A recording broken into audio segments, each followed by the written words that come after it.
বর্তমানে যুগের সাথে তাল মেলাতে গিয়ে অনেকেই নিজের শিকড় ভুলে যায়। আবার শিকড় ধরে থাকতে গেলে এই ভয়টা মনের মধ্যে কাজই করে যে যুগের গতি থেকে যদি পিছিয়ে পড়ি। আর এই দুই রকম বিরুদ্ধ মনোভাবের মধ্যস্থতা করা কি সম্ভব? আর এই জটিল প্রশ্নের উত্তর রয়েছে বেদান্তে। স্বামীজি বলছেন যে রুটেড কসমোপলিটানিজম, নিজের শিকড়ে দৃঢ়, অথচ বাইরের জগৎ থেকে সমস্ত কিছু গ্রহণের জন্যেও সে প্রস্তুত। অর্থাৎ খুব সহজ করে বলতে গেলে নিজের শিকড়কে ঠিক রাখা, নিজের জমিকে ঠিক রাখা। স্বামীজি বলছেন যে শিকড়হীন হওয়ার সমস্যা হলো নিজের জমি যখন ঠিক না থাকে তখন খুব তাড়াতাড়ি আমি আর আমার এই ক্ষুদ্র গণ্ডির মধ্যেই মানুষ ফিরে আসে।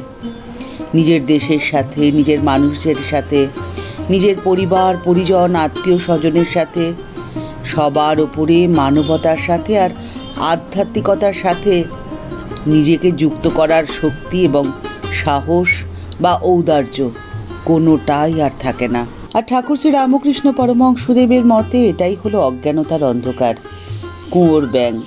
তাই কুয়োর ব্যাঙ হয়ে থাকলে তো চলবে না, নিজেকে উন্মুক্ত করতে হবে, প্রসারিত করতে হবে।